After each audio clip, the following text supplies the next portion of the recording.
Please like, subscribe and share. بسم الله الرحمن الرحيم. مرحبا بكم إلى قناة تاتس التعليمية مع الأستاذ جاسم العقيلي مع شرح للصف الثاني المتوسط الفصل الدراسي الثاني Full Blast 4 الوحدة الثانية Team Spirit روح الفريق. Do you prefer to do things on your own or as a team؟ هل تفضل أن تفعل الأشياء باعتمادك على نفسك أو كفريق؟ What sort of things do you like doing with other people؟ ما هي الأشياء التي تحب أن تعملها مع الناس الآخرين؟ What teams do you know of؟ ما هي الفرق التي تعرفها؟ In this module you will learn. في هذه الوحدة ستتعلم to talk about your experiences، أن تتحدث عن خبراتك. To talk about sports، أن تتحدث عن الرياضات. To write about a team you know of، أن تكتب عن فريق تعرفه. To talk about jobs، أن تتحدث عن الوظائف. To talk about animals، أن تتحدث عن الحيوانات. To write an email to a friend giving news، أن تكتب إيميل إلى صديقك لتعطيه بعض الأخبار. الدرس 2A Friends أصحاب أو أصدقاء. 1. Read اقرأ. A. Look at the pictures and discuss and guess what is happening. انظر للصورة وخمن ماذا يحدث. Listen to the dialogue and check. استمع للمحادثة وتأكد. Then read it out in groups. ثم اقرأها. سنذهب للإجابة على الأسئلة لتلخيص الموضوع. B. Read again and write T for true. اكتب T للجمل الصحيحة. F for false. F للجمل الخاطئة. Number 1. Bill has never had very short hair. لم يكن لبيل شعر قصير أبدا. False خاطئ. Number 2. Bill traveled to Spain with Tom. لقد سافر بيل إلى إسبانيا مع توم. True صحيح. Number 3. Bill's favorite school subject is maths. موضوع أو مادة بيل المفضلة في المدرسة هي الرياضيات. True صحيح. Number 4. Tom has ridden a horse at Bill's uncle's stable. لقد امتطى توم حصانا في اسطبل خال بيل. False خطأ. Number 5. Tom answered 2 questions correctly. لقد أجاب توم على سؤالين بشكل صحيح. False خطأ. 2. Vocabulary كلمات. Complete with the words in the box. أكمل مستخدما للكلمات التي في الصندوق. لدينا كلمات couple ثنائي أو زوج. Lost الفائت. Trouble مشاكل. Changed غير بدل. Close مغلق. نرى الإجابات. Number 1. A. Hi Steve. مرحبا ستيف. B. At last أخيرا. You're here. أنت هنا. We are Where are you so late? Why are you so late? لما أنت متأخر. 2. Jack and I used to play together every day. اعتدنا أنا وجاك اللعب كل يوم. But now we aren't very close. ولكننا لسنا مقربين كالسابق. Number 3. A. Would you still like some dessert? هل ترغب في بعض الحلويات؟ هل لازلت ترغب في بعض الحلويات؟ B. No. We changed our minds. لقد غيرنا رأينا. Sorry. We'd just like some coffee. نريد بعض القهوة. Number 4. We were late for our history lesson and now we are in trouble. إننا متأخرون عن درس التاريخ والآن نحن في ورطة. Number 5. Danny and I went to the news agents. لقد ذهبنا أنا وداني إلى وكالة الأخبار to get a couple of magazines. لأخذ زوج من المجلات أو 2 من المجلات. 3. Grammar Present Perfect Simple المضارع التام البسيط. لدينا المضارع التام البسيط ونكونه باستخدام الفعل have إلى جميع الفاعلين I, we, you, they. بينما الغائب المفرد علينا أن نأخذ الفعل has. He has, she has, it has. وعلينا أن نأتي بالفعل في حالته past participle ونكون ال past participle للأفعال العادية regular verbs بإضافة ed ولا يعتبر ذلك ماض وإنما إذا وجدت have has يعتبر ذلك مضارع تام. لأن الفعل الذي بعد have وهاز عليه أن يكون في الحالة past participle، الحالة التامة. ولأن كي نأتي بالفعل التام علينا أن نضيف للأفعال regular verbs، الأفعال المنتظمة ed، بينما الأفعال غير المنتظمة علينا أن نأتي بالتصريف الثالث من هذا الفعل. فسي تتحول إلى so في التصريف الثاني الماضي، ولكن التام حالة التام وهو التصريف الثالث تتحول إلى سين. بينما في النفي يمكننا نفي have وتصبح haven't، ويمكننا في has وتصبح hasn't. وفي حالة السؤال نقوم بتقديم have وhas إلى المقدمة، ثم نأتي بالفاعل في المنتصف، ونأتي بالفعل في حالته التام بإضافة ed أو بالتصريف الثالث. الآن لدينا هذه الأفعال غير المنتظمة، ولدينا الأفعال المنتظمة. الفعل المنتظم في الحالة الرئيسية أو الفعل في المصدر watch، ولكي نحوله للماضي يصبح watched. وأيضا نأخذ منه past participle التام، الصيغة التامة watched بإضافة ed أيضا، فلا يوجد تغيير في حالة الأفعال المنتظمة. لكن هنالك مشكلة مع الأفعال غير المنتظمة والتي لا تقبل ed، فعلينا أن نحفظ الجدول الخاص بها. فسي في حالة المصدر، وفي حالة الماضي saw، وفي حالة past participle علينا أن نحولها إلى seen. ويختلف الفعل ويختلف التصريف باختلاف الفعل. For a list of irregular verbs go to page 70. إلى قائمة، إذا أردت أن تحفظ قائمة الأفعال غير المنتظمة وتحفظ تصاريفها الثلاثة اذهب إلى الصفحة 70.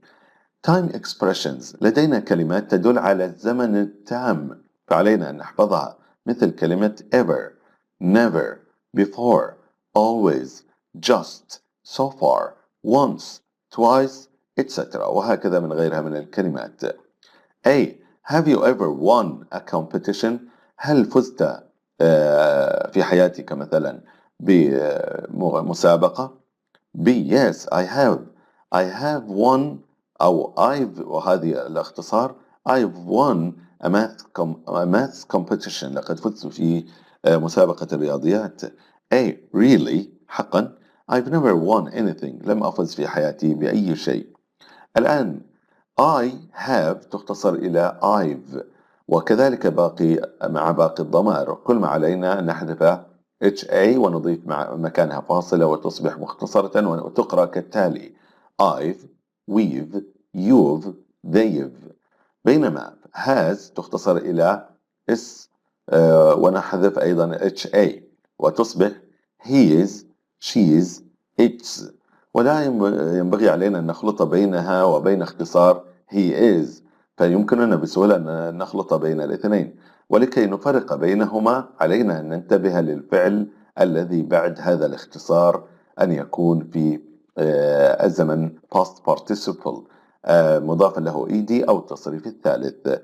وإذا وجد هذين الفعلين أحدهما فنعرف أن الاختصار اللي موجود قبلهما عبارة عن he has وليس he is.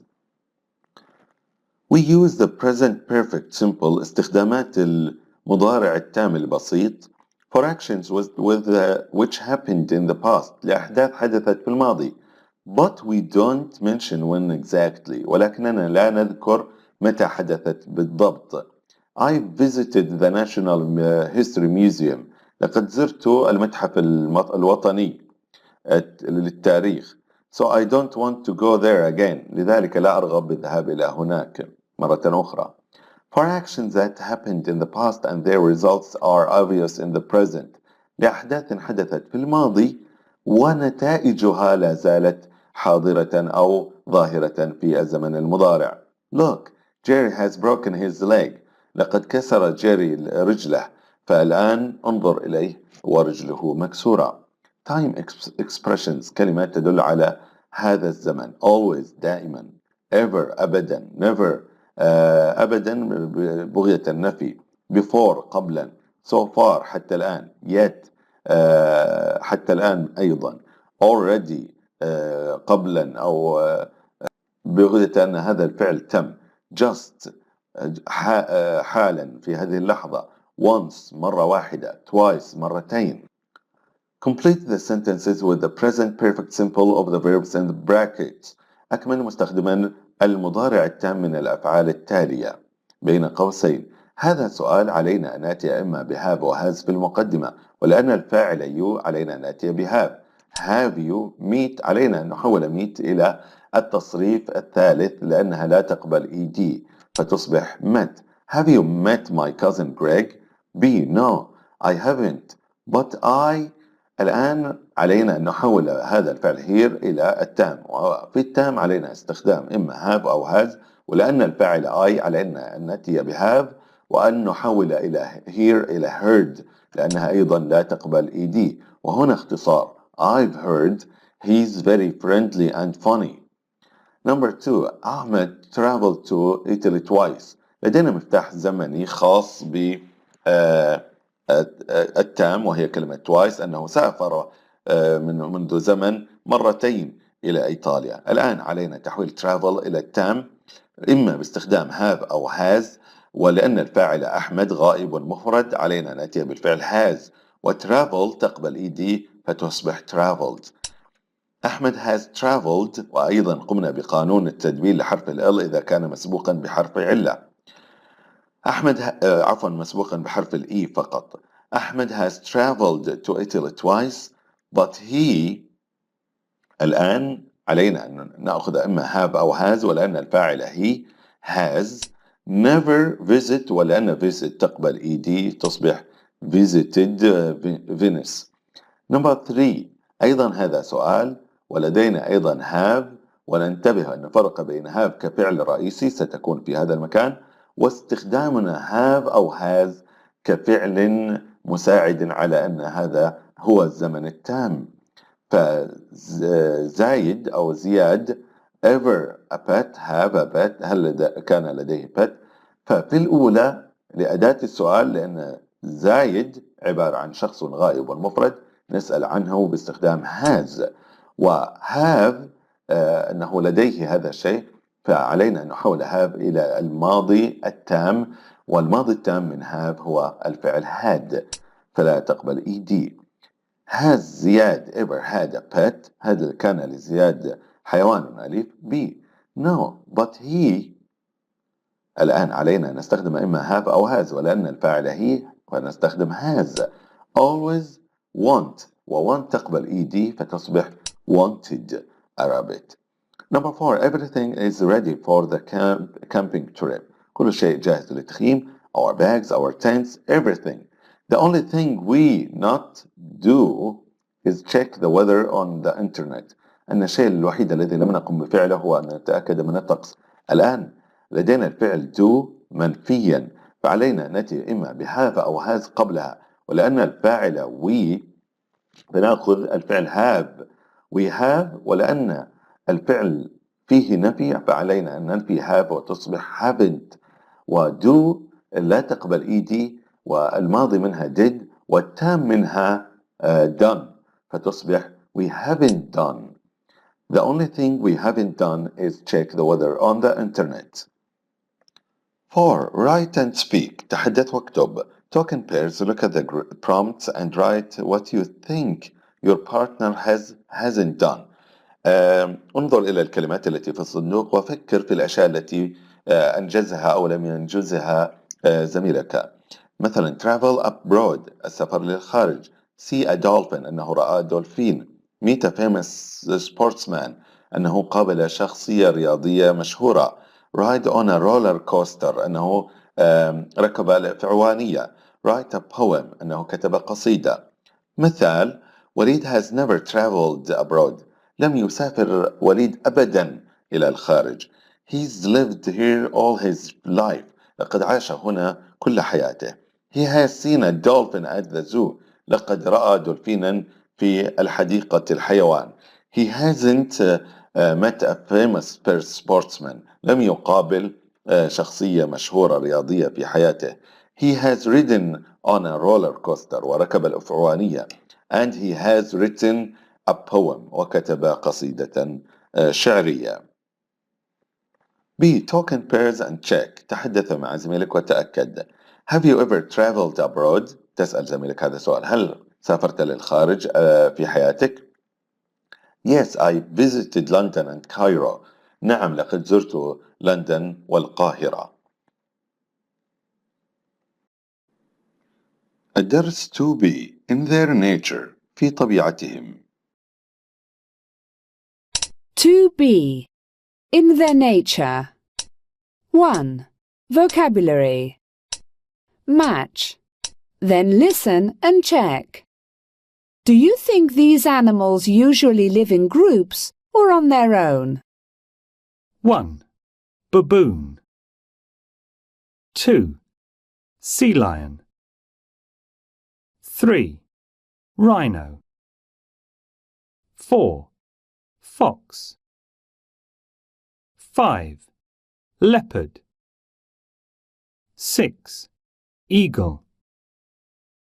7. Zebra. 8. Bee. Do you think these animals usually live in groups or on their own? هل تعتقد أن هذه الحيوانات تعيش في مجموعات أو مفردة؟ 2. Listen. Read and choose the best title A or B for each text. استمع واقرأ واختر العنوان المناسب لكل نص. العنوان المناسب لهذا النص هو A day to remember. يوم لنتذكره. بينما هذا النص العنوان المناسب له Learning can be fun. التعلم يمكن أن يكون ممتع. B. Read again and write M for Mike. اقرأ مرة أخرى واكتب M للقطعة الخاصة بمايك أو التجربة الخاصة بمايك، أو E for Eddie للتجربة الخاصة بإيدي، or B for both أو B لكلا الشخصين. Number 1. The boy went somewhere for the first time. الولد ذهب إلى مكان ما للمرة الأولى. يخص مايك. Number 2. There were lots of people with the boy. كان هناك الكثير من الناس مع الولد. مايك أيضا. Number 3. The boy thinks the animals are very clever. الولد يعتقد أن الحيوانات ذكية جدا. Both. كلا الولدين. Number 4. The boy saw the animals eating. لقد رأى الولد الحيوانات تأكل. مايك أيضا. Number 5. The boy saw something funny happen. لقد رأى الولد شيء ما مضحك يحدث. Both. كلا الولدين. Number 6. The boy wore special clothes. لقد ارتدى الولد ملابس خاصة. إيدي. 3. Grammar. Present perfect simple versus past simple. المضارع التام البسيط مقارنة مع الماضي البسيط. Tense. الزمن. Present perfect simple. المضارع التام البسيط. Example. مثال. I've seen this documentary before. لقد رأيت هذا الوثائقي من قبل. Time expressions. كلمات تدل على الزمن. Ever, never, before, once, twice, so far, yet, already. هذه الكلمات تدل على أننا نحتاج في هذه الجملة إلى استخدام الزمن المضارع التام، ونكون المضارع التام باستخدام have أو has مضافا له الفعل في حالة past participle. إذا كان يقبل ed نضيف له ed، وإن لم يقبل ed فنأتي بالفعل في حالته الثالثة من الجدول الموجود صفحة 70. بينما الزمن past simple الماضي البسيط. Example مثال I saw this documentary last night. لقد رأيت هذا الوثائقي الليلة الفائتة. Time expressions كلمات تدل على هذا الزمن. Yesterday بالأمس. In 1989 في هذا التاريخ. Last night, last week, last year, 2 days ago أو 2 months ago أو 2 years ago مثلا.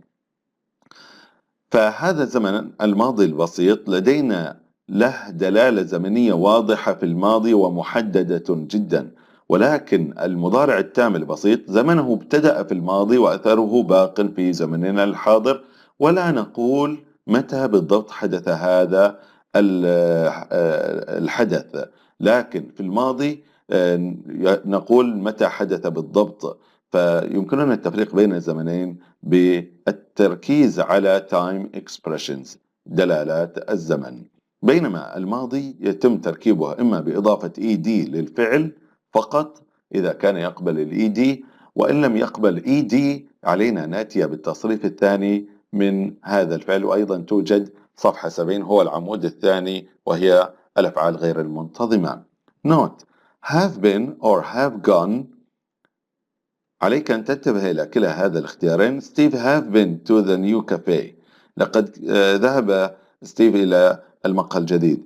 He has visited it but not he's back. يعني ذهب إلى هناك ولكنه but now he's back ولكنه رجع. بينما Steve has gone ذهب ولم يرجع to the new cafe. He's still there. فإذا استخدمنا have been أنه ذهب ورجع، ولكن has gone أنه ذهب وبقي هناك.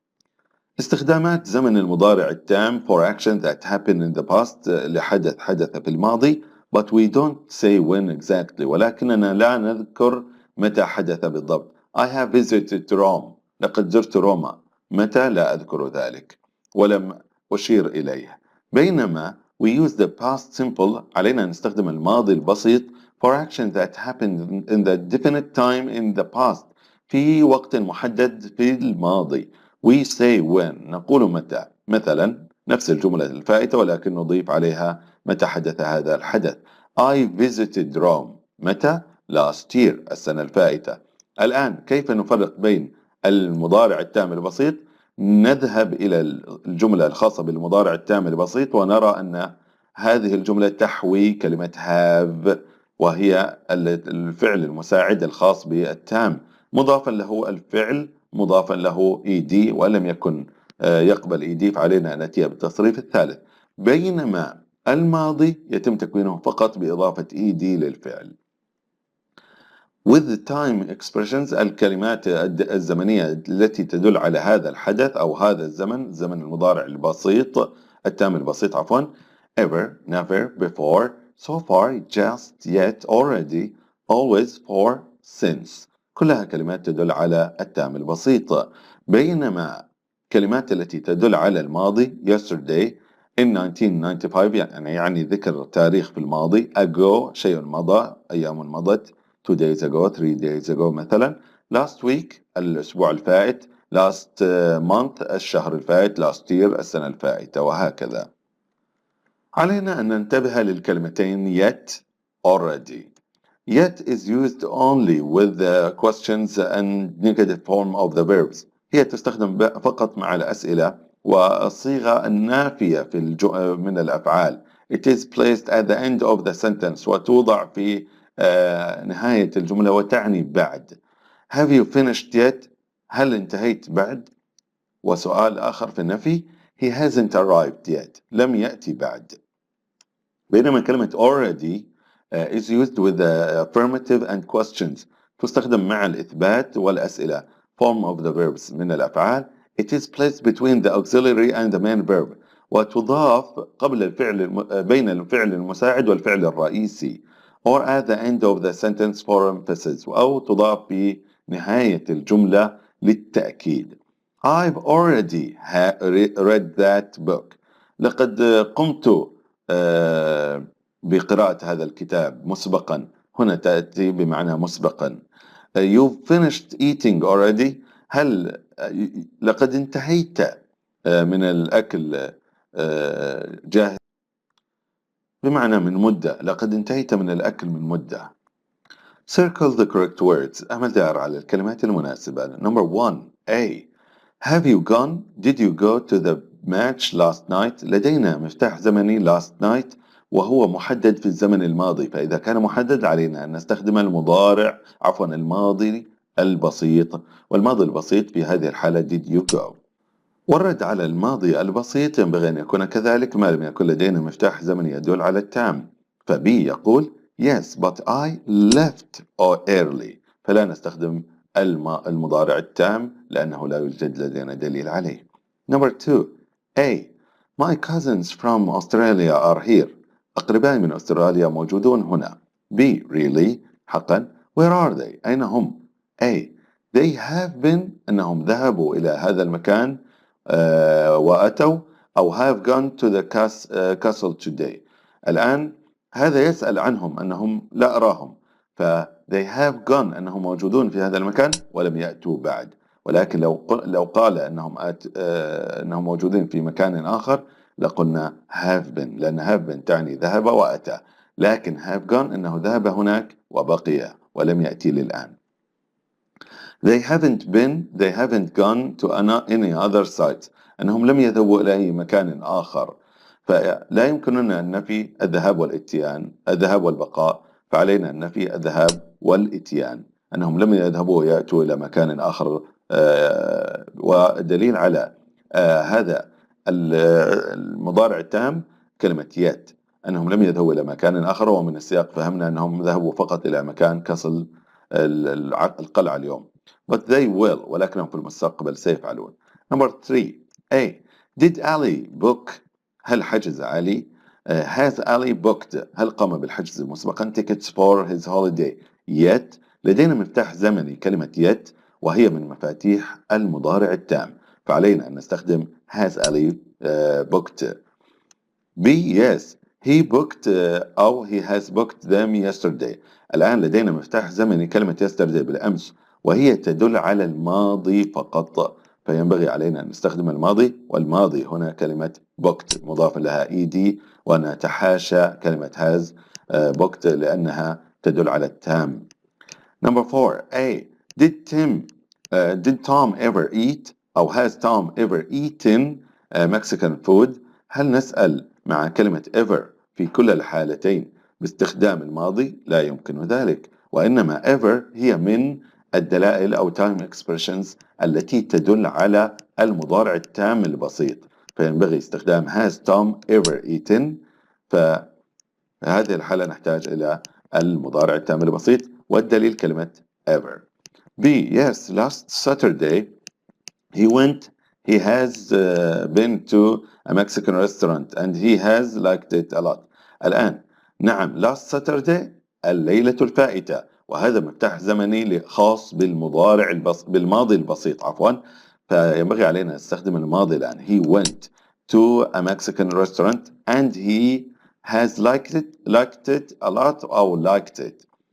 الآن علينا أن ننتبه أن بما أن هذه الجملة ماضي بسيط فعلينا أن نواصلها كما هي ماضي بسيط، فلا يوجد لدينا قرينة أو كلمة زمنية تدل على أننا علينا أن نختار كلمة خاصة بالمضارع التام البسيط، فالماضي البسيط يضاف له ed، ونتحاشى اختيار كلمة فيها has أو have. 4. Listen. Listen to two friends talking and complete the sentences with one or two words. Hi, Ollie. Where were you today? Hello, Brian. I was at the zoo. Have you ever been there? I really want to go, but I haven't been there yet. Was it your first time? No. I went there last year on a school trip, so today was my second time. Lucky you. Who did you go with? My brother and some of his friends. We got up early, took the train, and arrived there at 9 a.m. You got there early. Did you see all the animals? I tried to. I think my favourite was a rhino. They're huge, aren't they? You're right about that. I also saw some baboons. I didn't know they were so big. I thought they were as big as monkeys. Do you know how much the males weigh? How much? More than 20 kilos. Interesting. Did you see any dolphins? We saw the dolphin show, and it was a fascinating performance. Some of the crowd got wet, but luckily we were sitting at the back. I've never seen a dolphin in real life. That's a shame. I took lots of pictures. You can look at them if you like, but it's not the same. What else did you see? Lots of birds from South America. I've never seen so many colourful birds before. So, you had a great time at the zoo? Yes, it was very enjoyable. And I got something for you from the souvenir shop. Really? That was nice of you. Here. Wow! That is a scary-looking lion. Actually, it's a leopard. Look at its spots. Well, thanks anyway. You're welcome. الآن معنا هذا الاستماع. Ollie has been to the zoo twice before. أنه ذهب إلى هذه الحديقة مرتين مسبقا.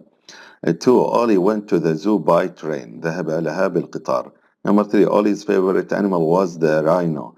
الحيوان المفضل لدى أولي هو وحيد القرن. Number 4. Male baboons weigh over 20 kilos. ذكر البابون يزن حوالي 20 كيلو. Number 5, some people got wet at the dolphin show. بعض الناس ابتلوا في عروض الدولفين. Number 6, Ollie saw colorful birds from South America. لقد رأى أولي بعض الحيوانات الملونة من South America. Number 7, Ollie bought a leopard for Brian. لقد اشترى أولي leopard لبراين. Number 5, speak, talk in pairs. Have you ever done any of the following? هل قمت بأحد من التالي؟ Discuss the details. ناقش التفاصيل. Been to the zoo. ذهبت للحديقة. Been to the farm or safari park. ذهبت إلى مزرعة أو رحلة سفاري. Seen wild animals. رأيت حيوانات برية. Fed an animal. أطعمت حيوانا. Who with يعني مع من كنت. When متى. What did you see ماذا رأيت. Where did you go أين ذهبت. How did you feel كيف شعرت. مثال Have you ever been to a zoo هل ذهبت في حياتك إلى حديقة حيوان. Yes, I have been to one in رياض مثلا. Who did you go with مع من ذهبت. I went there with my parents. ذهبت مع والدي. When did you go متى ذهبت. I went there last year. ذهبت هناك السنة الفائتة. الدرس 2C Dream Teams أفرقة الأحلام. 2C Dream Teams. 1. Vocabulary. Match. Then listen and check your answers. A match is an organised game or sports event. A spectator watches a sports event, for example, football, handball, hockey. A league is a group of teams that play matches against each other to win points. A trophy is a prize like a cup for the winning team. A champion is the best player or team in a sport or competition. The national team is the team of a particular country. لدينا هنا كلمات وتعريفاتها. A match يعني مباراة. A spectator هو الذي يشاهد هذه المباراة. A league هو الدوري. A trophy هي الجائزة التابعة لهذا الدوري مثلا. A champion هو البطل إما كلاعب أو كفريق. The national team هو الفريق الوطني. Number 2. What do you know about the Green Falcons? الصقور الخضراء. فريق الصقور الخضراء هو الفريق الوطني للمملكة العربية السعودية. The Saudi Arabian National Football Team. اقرأ عن الموضوع ونجيب على الأسئلة للتلخيص. B. Read again and write T for true or F for false. Number 1. They are one of Asia's most successful national teams. إنهم من أكثر الأندية الآسيوية نجاحا. True. صحيح. Number 2. The Green Falcons played their first match in 1994. أول مباراة لهم في هذا التاريخ. False. Number 3. ماجد عبد الله is the Green Falcons best player at the moment. ماجد عبد الله هو أفضل لاعب حاليا. False. Number 4. The Arabian Pelé is from Riyadh. بيليه العرب هو من الرياض. False. Number 5. King Fahd International Stadium can fit more than 60,000 spectators. استاد الملك فهد يسع إلى 60,000 متفرج. True. صحيح. 3. Grammar. Present Perfect Simple. المضارع التام البسيط بالسؤال how long لأي مدة، والجواب عادة يكون باستخدام for و since، وعادة for لمدة مفتوحة و since إلى تاريخ أو وقت محدد. Examples. أمثلة. How long has Robbie been in the team? من منذ متى وروبي في الفريق؟ لدينا إجابتين. Robbie has been in the team for 4 years. إلى فترة 4 سنوات. ليست محددة بداية هذه ال4 سنوات ونهايتها، فلذلك استخدمنا كلمة for. ولكن في التالي Robbie has been in the team since 2007. روبي كان في الفريق منذ هذا العام. فsince تحدد الوقت، تحدد الزمن، ولكن for الزمن غير محدد، وإنما نستطيع تحديد عدد السنوات، عدد الأيام، ولكن متى بدأت انتهت لا ندري.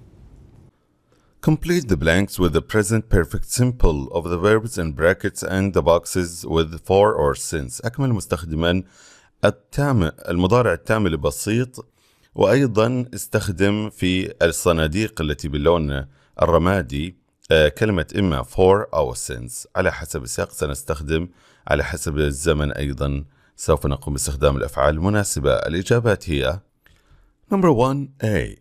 How long have you been here?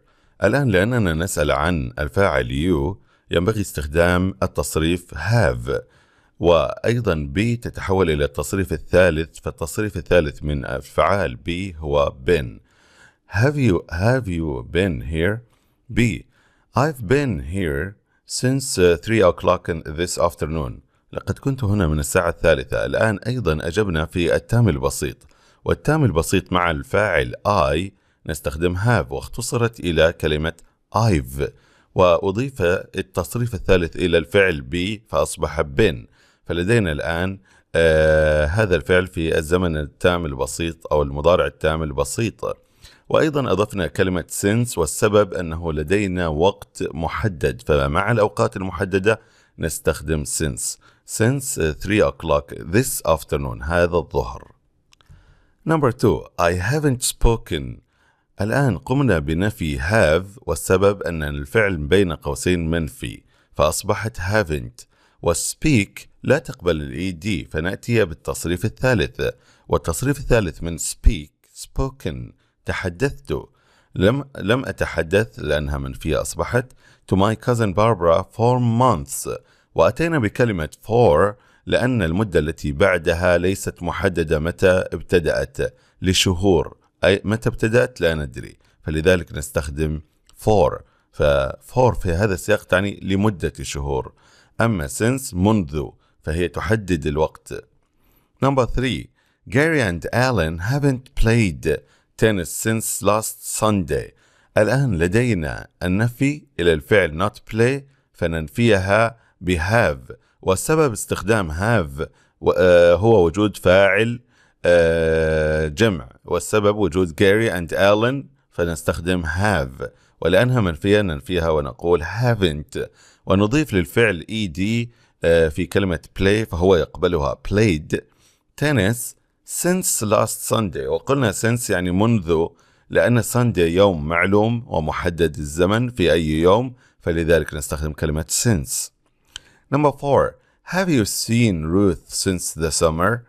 أيضا سألنا عن Ruth باستخدام have، ولأننا نسأل you فلذلك نستخدم مع الضمائر you we they الفعل have، ولأن الفعل see لا يقبل الإيدي فنأتي بالتصريف الثالث، والتصريف الثالث seen.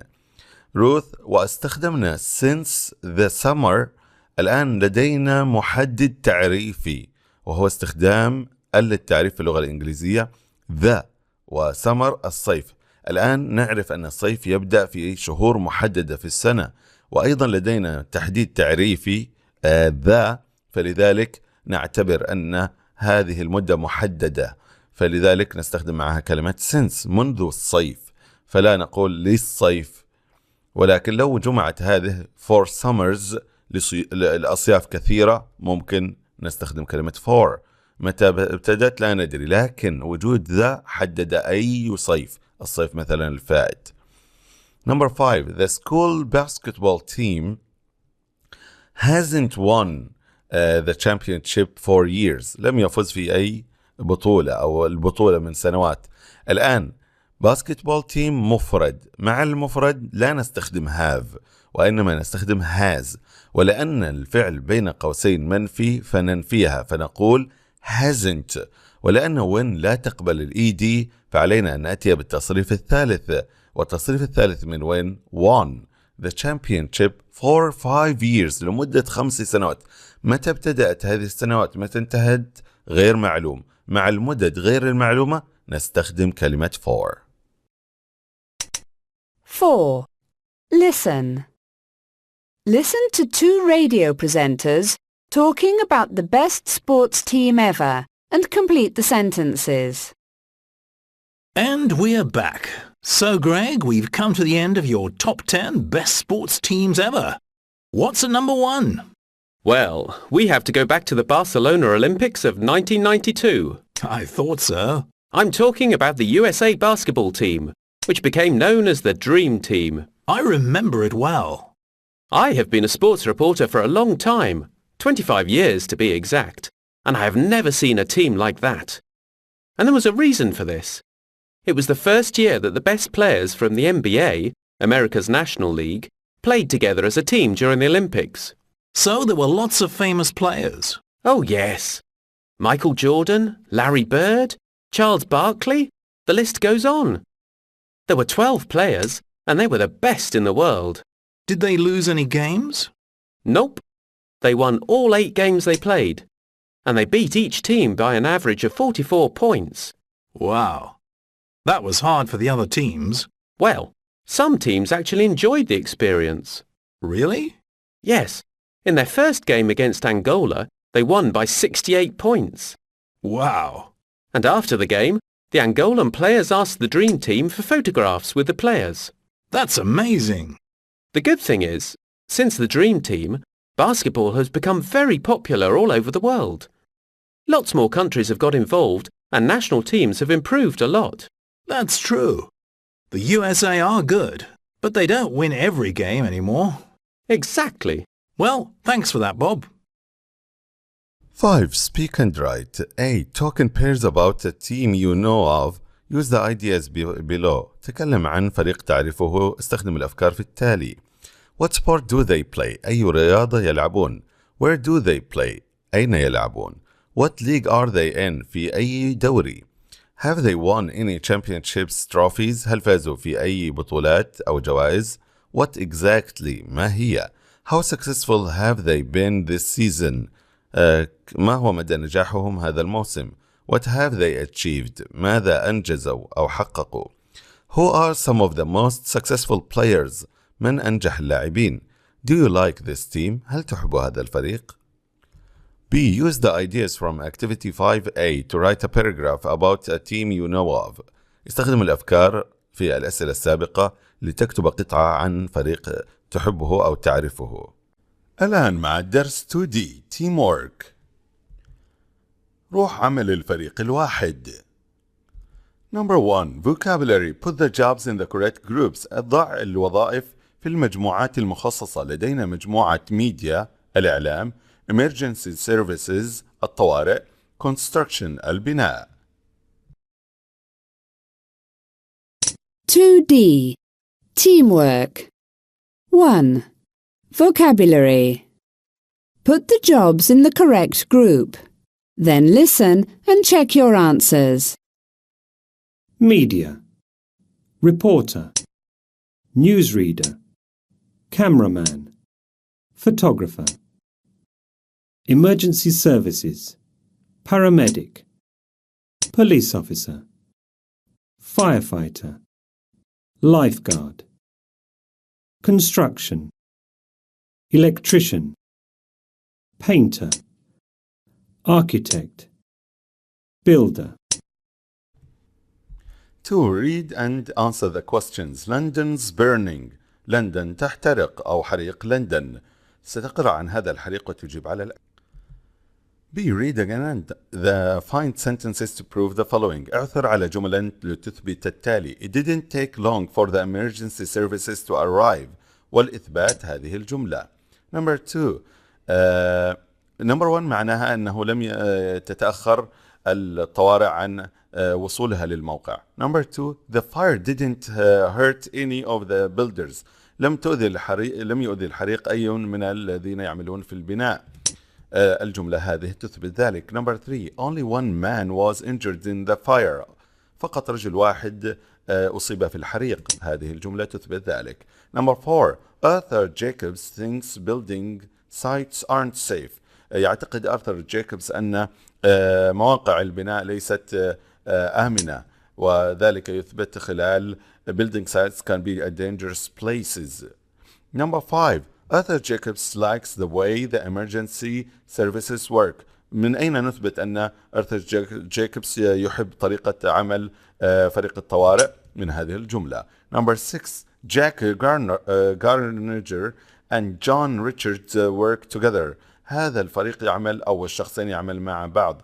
نثبتها I'm a colleague يعني زميل إلى. Number 7. Jack Garner thinks that his job is full of risks. يعتقد جاك أن وظيفته مليئة بالمخاطر من خلال هذه الجمل أيضا. Number 3. Vocabulary. كلمات. أقرن الكلمات التي على اليسار مع معانيها في الكلمات باللون الغامق الأسود. Number 1. الحل. In my opinion تساوي the way I see it بالطريقة التي أراها و in my opinion تعني في رأيي.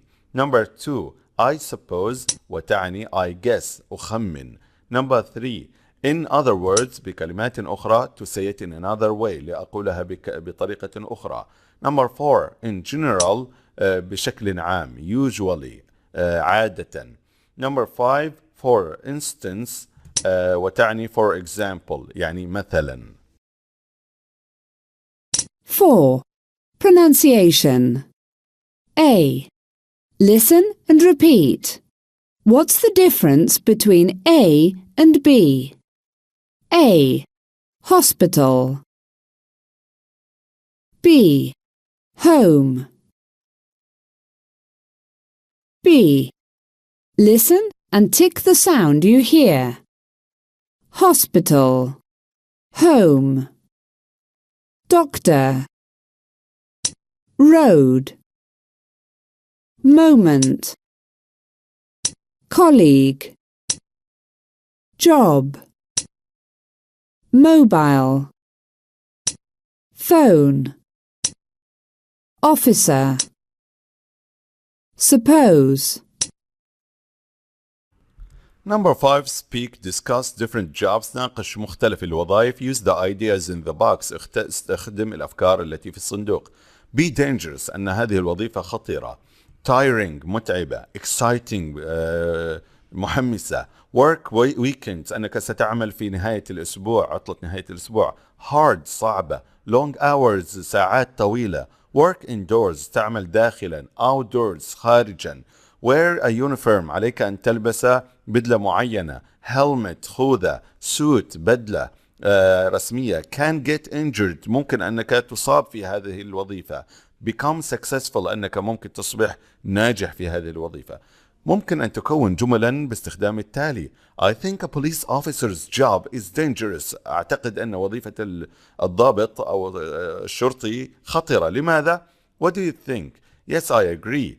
أنني أتفق معك. Also, police officers have to work weekends. وكما عليهم أنهم يعملون في نهاية الأسبوع. الدرس 2E. Get active. كن نشطا. خمن الرياضة معتمدا على place مكان هذه الرياضة. equipment أدوات هذه الرياضة. الحلول هي 2E. Get active. 1. Vocabulary. A. Complete the table using the words in the box. Then listen and check your answers. Sport, place, equipment. Tennis, court.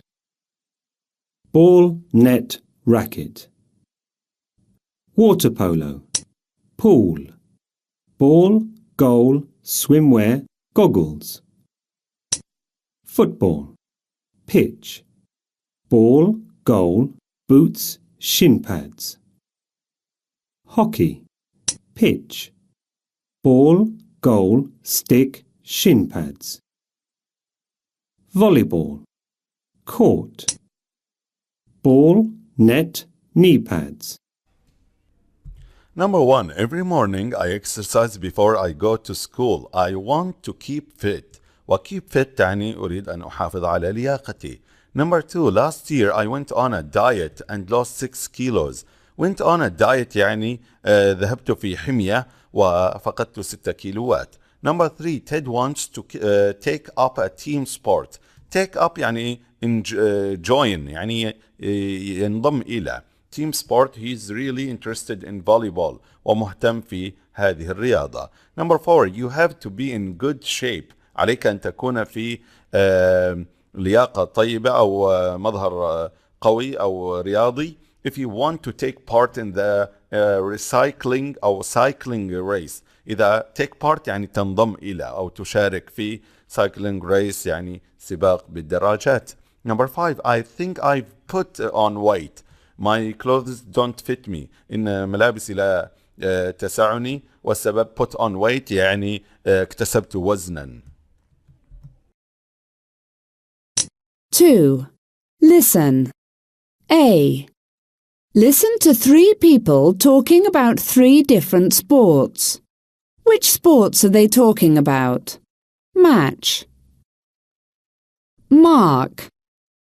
I never thought I'd like it so much. I used to think it was a silly sport, but now I think it's the best sport in the world. I have to say, though, it's a bit difficult, more than I expected. When I started playing, I didn't used to be very fit, and trust me, you need to be in good shape to play. It's becoming easier for me, you know, all the running around the pitch, but I really like it. It's different from football, and more interesting because you have to use your stick to hit the ball. Carlos. I've always liked it, but I was always too busy with studying to take it up. Well, a few months ago, I decided to join a local team. And what can I say? It's fantastic. It's all I can think about. My friends are in the same team, so we meet and go to practice together every afternoon. I'm not saying it's not hard work, and you can get injured easily, but it's great fun. Yesterday, we won the match after I scored the final goal, and we were all very excited. I think it was because I was wearing new boots. Owen.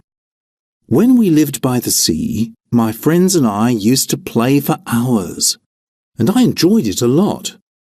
But it's one thing to play on the beach with friends, and another to be a member of a team and play on a court. Yes, you still hit the ball over the net, but I miss the sand and the sun, and I don't enjoy it as much.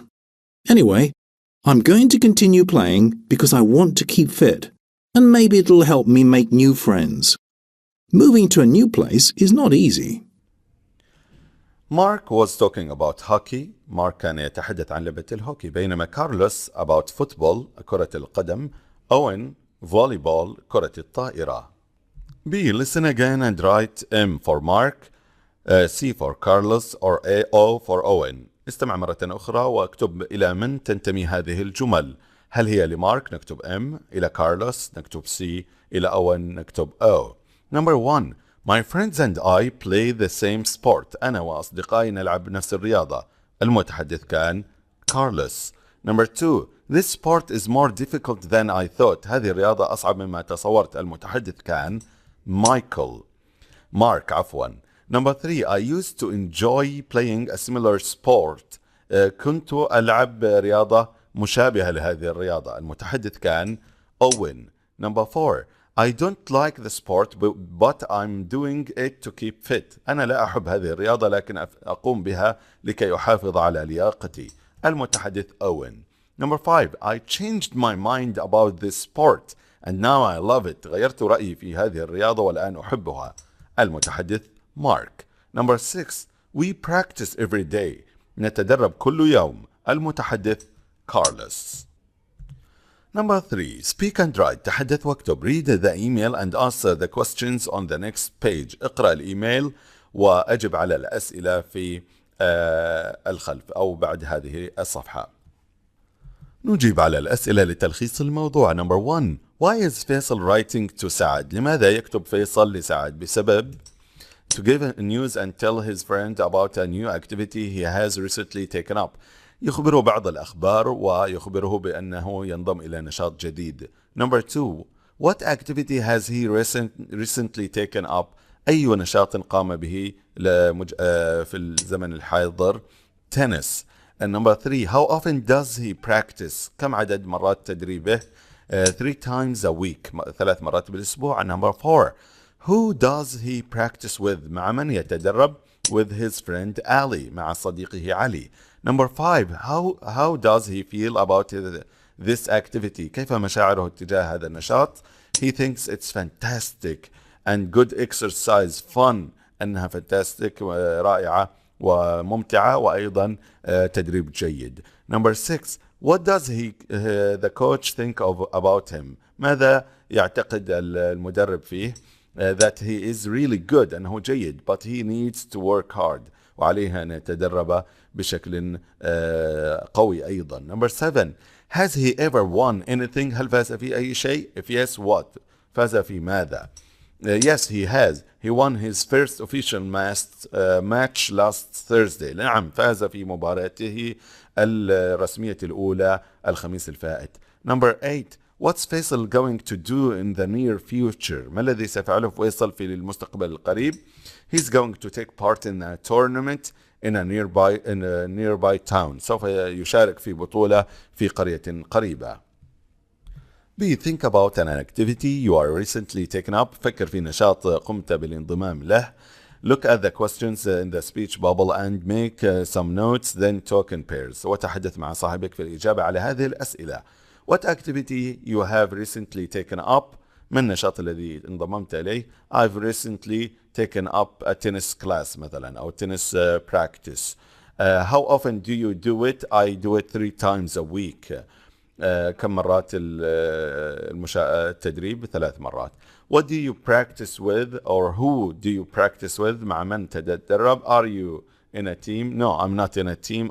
I practice with my brother سعد مثلا. How do you feel about this activity? ما هي مشاعرك تجاهها؟ It is fun and fantastic.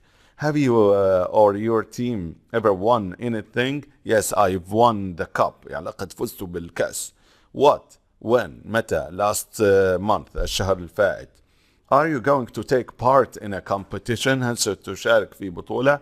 Championship competition منافسة, championship بطولة, etc. in the near future. Yes, I'm going to participate in the world championship. سوف أشارك في بطولة العالم.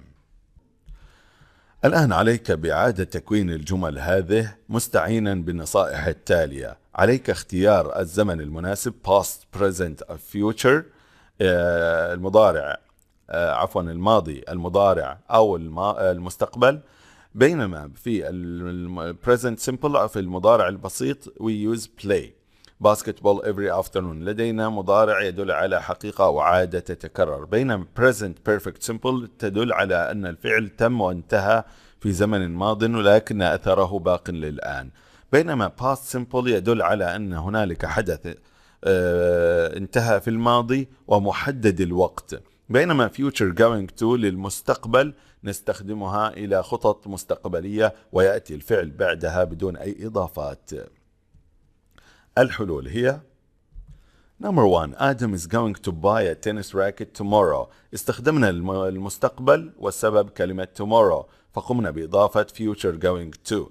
بينما number 2. I took up swimming last year. استخدمنا الماضي took up حولناها للماضي والسبب كلمة last year السنة الفائتة. Diane has lost 3 kilos since March. لدينا كلمة تدل على التام والسبب كلمة since منذ March فلذلك استخدمنا has lost إضافة has والسبب Diane و lost حولناها للتصريف الثالث. The coach usually gives us good advice. لدينا حقيقة وعادة أن هذا المدرب عادة ما يعطينا نصيحات أو نصائح جيدة فلذلك مع العادات نستخدم المضارع البسيط.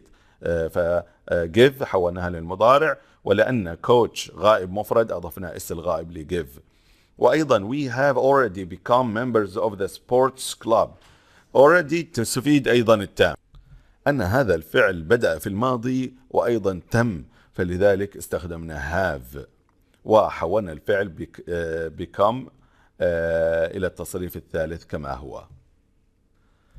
D. Write an email to Faisal telling him about an activity you've recently taken up. Use your notes from activity B. استخدم الملاحظات أو الإجابات التي أجبتها على الأسئلة من النشاط B واكتب موضوعا إيميل إلى فيصل تخبره بالنشاط الجديد الذي انضممت إليه. 2. Round up. A. Match. أقرن الكلمات إلى ما يكملها كم. Number 1. Water. polo. هذه رياضة water polo. Number 2 football boots. يعني أحذية رياضية لكرة القدم. Number 3 emergency services. خدمات الطوارئ. Number 4 sports event. يعني أحداث رياضية. Number 5 knee pads. يعني كسارات للركبة. B complete with the words in the box. الإجابات هي trophies يعني جوائز، والدليل عليها I've won يعني فزت ب. بينما you are in good shape هل أنت في مظهر أو وضع جسماني جيد صحي. good shape مع الجسم. Yes I'll keep I like keeping fit يعني أحافظ على اللياقة. وأيضا he was thrilled إنه كان متحمسا جدا. we played tennis all weekend لأننا لعبنا طوال الأسبوع. بينما enjoyable يعني نستطيع أن نستمتع بهذه اللعبة التي هي لعبة التنس. I love tennis too. It's very enjoyable. إنها لعبة ممتعة. بينما paramedics يعني الإسعافات. Look there's been an accident. هنالك حادث. والفراغ هنا I hope the paramedics will get here soon. يعني الإسعافات ستأتي هنا قريبا. C complete the sentences using the words in the box. أكمل مستخدما الكلمات في الصندوق. الإجابات هي Number 1 I suppose يعني أتوقع علي أن أفترض علي أن I could ask my brother to drive me to the airport. أن أخي يوصلني للمطار. Number 2 in general في بشكل عام. ما هو بشكل عام؟ The weather here is quite warm especially in the summer. أن الطقس هنا دافئ خصوصا في الصيف. Number 3 هشام you could buy your friend something he can wear. لماذا؟ For instance a nice thawb. مثلا ممكن تشتري لصاحبك ثوبا. Instance يعني مثلا. Number 4 in my opinion في رأيي. ما هو الرأي؟ This car is very expensive. هذه السيارة غالية. Number 5 John is organized, polite and very friendly. إن جون مهذب وفرندلي ودود. In other words يعني بكلمات أخرى he is perfect for the job. إنه مناسب للوظيفة.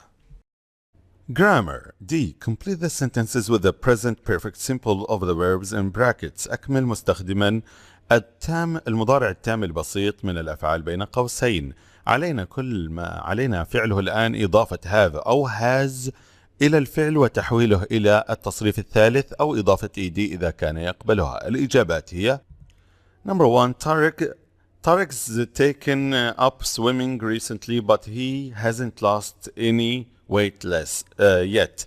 هنا اختصرت has إلى طارق's is، ونفرق بينها وبين طارق is وطارق has بوجود الفعل في التصريف الثالث بعد هذه الاس المختصرة. والأصل طارق has taken up swimming recently but he hasn't. لدينا فعل منفي فننفي has أيضا hasn't lost any weight. واستخدامنا لهاز السبب فيه أن طارق غائب مفرد. Number 2 I think this is the best documentary I have ever watched. إن هذا وثائقي هو الأفضل في الذي تم مشاهدته سابقا. I تأخذ have واختصرت إلى I've.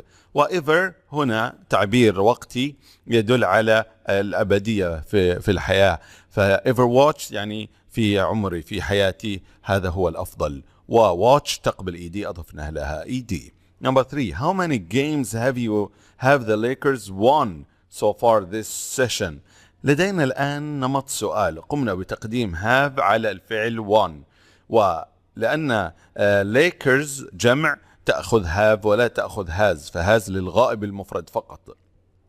have the Lakers win حولناها إلى التصريف الثالث لأنها لا تقبل ed فتصبح won. Number 4 A What did you think of the zoo? ما رأيك في الحديقة؟ B We've never had such an exciting experience. لم نرى متعة مثل هذا. الآن هذا اختصار we have وتختصر إلى we've. ونever تعبير زمني في الحياة، مثلا في حياتنا لم نحصل على مثل هذه المتعة. وهاد هي الملكية الأصلية من كلمة have، لأن have لدينا عبارة عن فعلين، إما أنه يأتي كفعل مساعد يدل على التام في هذه الحالة في البداية، we have never had. وهاد هو التصريف الثالث من have الأصلية كفعل أصلي رئيسي في هذه الحالة، وهي الحصول على. circle the correct words. اعمل دائرة على الكلمات الصحيحة. Number 1, I've read this book twice.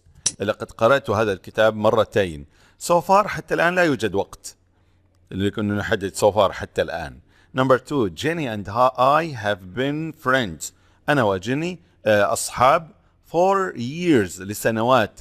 لا نستطيع أن نقول since لأن since تتطلب منا تحديد هذه السنوات.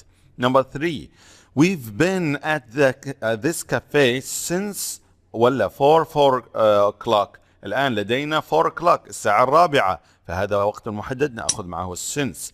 Let's go home. Number 4, nobody has told Fran about the get together yet already. Already يعني تم العمل، لكن yet ليس بعد. لم يخبرها أحد بعد. Number 5, Jasmine hasn't been to this city. لم تأتي إلى هذه المدينة before قبلا.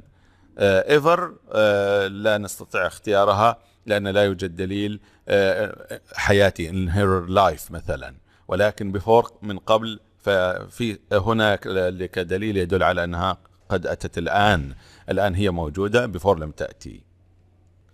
Complete with the present perfect simple. استخدم المضارع التام البسيط. Past simple الماضي البسيط. الدليل الأول والأخير هو حاجة الجملة إلى الماضي. إذا يوجد ماضي كلمات تدل عليه نستخدم الماضي، إذا توجد كلمات تدل على التام نستخدم التام. الإجابات هي Number 1A, Have you ever traveled to India? وجود كلمة ever يحتم علينا استخدام التعبير الزمني الخاص بالتام، والتام have you ever traveled نحولها إلى التصريف الثالث أو إضافة ed لكي تتلائم مع هذا التصريف. Number B, yes, we visited Mumbai 3 years ago. الآن استخدمنا الماضي البسيط visited بإضافة ed فقط إلى الفعل، والسبب وجود زمن محدد 3 years ago من 3 سنوات مضت. مع الزمن المحدد نستخدم الماضي البسيط. Number 2, حسين and I have known each other for a few months. أنا وحسين نعرف بعضنا من شهور مضت. for الدليل على التام هي كلمة for وكلمة since. في هذه الحالة كلمة for موجودة، فلذلك تحتم علينا تحويل إلى know تصبح have known. We met in June. بينما الجملة التالية تحولت إلى الماضي البسيط، والسبب وجود مؤطر زمني محدد في الزمن الماضي in June في شهر جون، فلذلك ماضي فتصبح we met. ولا نستخدم we have met وإنما we met، لأن السبب أن الماضي لديه تحديد زمني واضح. بينما yesterday I bought a jacket for 200 euros. الآن لدينا أيضا تحديد زمني yesterday بالأمس، فنستخدم الماضي البسيط. بينما I've never bought anything so expensive before.